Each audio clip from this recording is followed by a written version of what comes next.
taken the perfectly reasonable management adage that what gets measured gets done, and pushed it to such an extreme that the numbers are all that matter.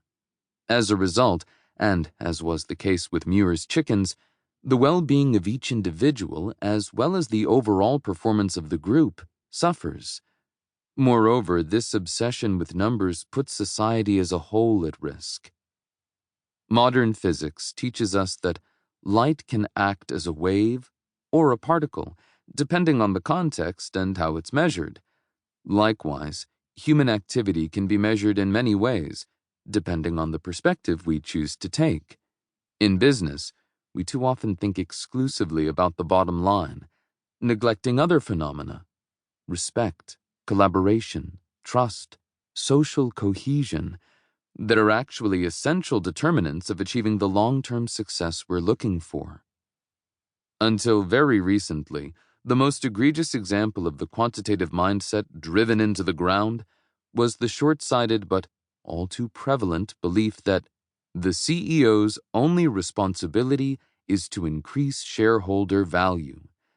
This obsession with a single metric, return on investment, has meant that, for the past several decades, other stakeholders, the customers, the community, the employees, the environment, have gotten the short end of the stick.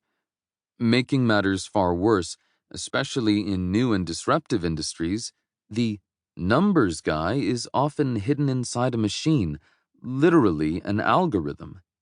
Similarly, medical treatment algorithms have resulted in certain advances, but in too many cases have compromised personalized medical care and, in some worst-case scenarios, led to unnecessary death.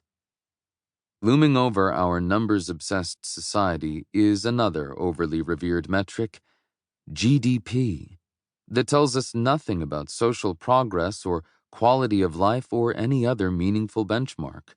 All GDP tells you is how much stuff gets produced.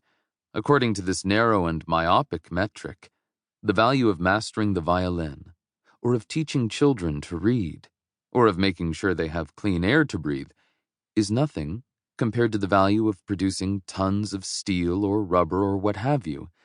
And this value distortion holds true even when the valued commodities are taken to the desert and blown up, which is the kind of thing nations often find themselves doing when they value quantitative goals over human principles. Extend the mindless pursuit of higher GDP numbers globally, and you find yourself staring down the biggest big-picture question of them all, which is whether our species will survive.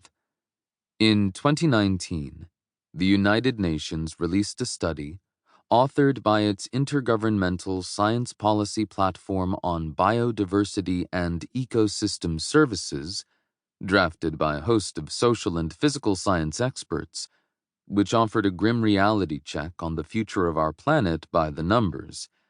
More than 1 million species, 1/8 of all of Earth's plants, insects, and animals, face extinction in just a matter of decades. The authors of this landmark study concluded without equivocation that the relentless global pursuit of economic growth is driving the collapse of life on Earth.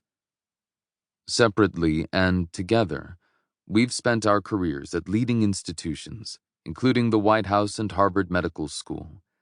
Based on our experiences working in these challenging environments, we decided to write a book that intersects with the worlds of academia, healthcare, business, and government, putting forth a proactive methodology, think, talk, create, that knows no industry limitations or professional borders.